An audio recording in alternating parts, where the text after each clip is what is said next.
Turquie, le rôle des réseaux sociaux pendant la campagne et le scrutin de dimanche. Un partisan du président Erdogan fête sa victoire à Ankara le 25 juin 2018. Reuters, Unit Bektas. Ce dimanche 24 juin, Recep Tayyip Erdogan a été réélu à la présidence dès le premier tour avec 52,2% selon le chiffre de l'agence officielle Anadolu. Les réseaux sociaux ont joué un véritable rôle lors de cette campagne, notamment du côté de l'opposition, qui se montre pourtant discrète après l'annonce des résultats. Muharrem İnce, le principal opposant, a déclaré qu'il accepte les résultats de ces élections et exhorté M. Erdogan a arrêté de se comporter comme le secrétaire général de l'AKP, parti de la Juste et du Développement, le parti au pouvoir. Soyez le président de 81 millions de Turcs, avec notre correspondant à Istanbul, Alexandre Billet sur Internet. Les premières réactions du côté des vainqueurs se résument en une phrase qui revient souvent, c'est la victoire du peuple. Les réseaux sociaux ont aussi allègrement diffusé les deux discours de Recep Tayyip Erdogan dans la nuit de dimanche à lundi, ainsi que des images de la foule dans les rues d'Istanbul et d'Ankara. Certains ont aussi partagé cette vidéo tournée en Syrie, dans les régions contrôlées par des forces pro-kurdes, où on a fêté également la victoire de Recep Tayyip Erdogan à coups de rafales d'armes automatiques dans les airs. Du côté des Kurdes et du Parti démocratique des peuples, HDP, les réactions sont mitigées. De la déception et du soulagement d'avoir pu passer la barre des 10% nécessaires pour envoyer des députés au Parlement.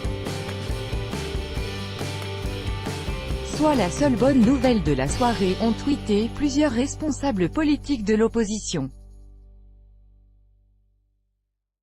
Le Parti républicain du peuple CHP, ancien parti kémaliste qui a porté son candidat Muharrem İnce à la présidentielle, a été très actif sur les réseaux le jour de l'élection pour dénoncer les tentatives de fraude et la manipulation des résultats.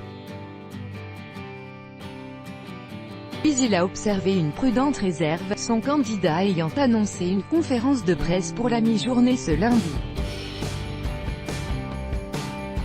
Les réseaux sociaux ont joué un grand rôle pendant la campagne. La campagne électorale a été très active sur les réseaux, surtout du côté de l'opposition.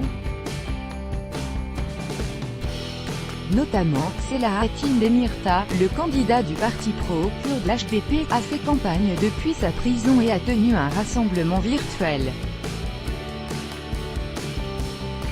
Ses sympathisants étaient appelés la semaine dernière à se retrouver en ligne et échanger pour pallier l'absence physique de leur candidat. L'opposition a notamment et largement repris les paroles de Recep Tayyip Erdogan, Tamam, soit, ça suffit. On avait détourné ses propos pour signifier qu'il était temps pour lui de partir. C'est un hashtag qui a été repris 2 millions de fois. De son côté, le président sortant et candidat avait en quelque sorte répliqué à cette campagne virtuelle en reprenant l'expression de son Khan, Devam, on continue.